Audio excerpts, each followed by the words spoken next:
সন্দেশখালীর সিবিআই তদন্তে সিট গঠন করা নিয়ে প্রধান বিচারপতির রায়ের বিরুদ্ধে সমালোচনা করে নিজের কবর নিজেই খুঁড়লেন কুণাল ঘোষ। যা হবার তাই হলো। সেই সঙ্গে টেনে আনলেন অভিজিৎ গঙ্গোপাধ্যায়ের নামও। অভিজিৎ গঙ্গোপাধ্যায় রাজনৈতিক উদ্দেশ্য প্রণোদিত হয়ে তৃণমূলের বিরুদ্ধে একাধিক রায় দিয়ে অস্বস্তিতে ফেলেছিল, ঠিক তেমনটাই হচ্ছে। সন্দেশখালী রায়ে অভিজিতের ছায়া দেখছেন কুণাল ঘোষ। বললেন তৃণমূল বিরোধী মনোভাব কাজ করছে। কাকে বললেন? হাইকোর্টের প্রধান বিচারপতিকে।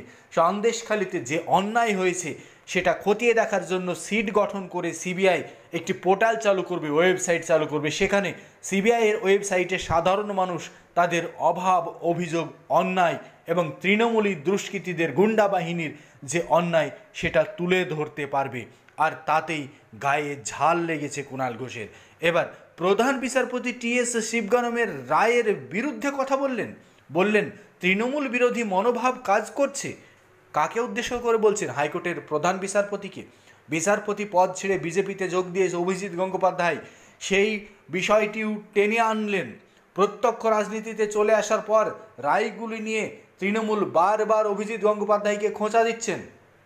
কোনো সরকার বিরোধী কড়া নির্দেশ এলেই মনে হয় অভিজিৎ গঙ্গোপাধ্যায়ের নাম, এমনটাও বলছেন বিরোধীরা। কিন্তু তৃণমূলের বিরুদ্ধে কাজ করছেন, তৃণমূলের বিরোধী মনোভাব কাজ করছে, তৃণমূলের বিরুদ্ধে একটি ছায়া কাজ করছে, এই ধরনের কথা বলার মানে কি?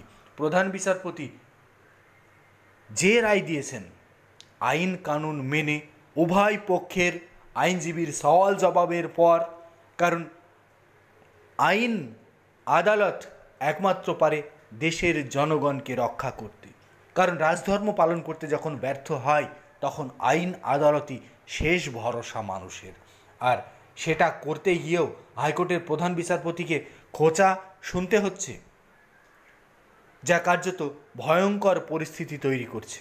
আর এবার এই নিয়ে কার্যত বিরোধীরাও উঠে পড়ে লেগেছে কুণাল ঘোষের এই মন্তব্যের পরেই। এবার কার্যত খেলা শেষ হতে চলেছে।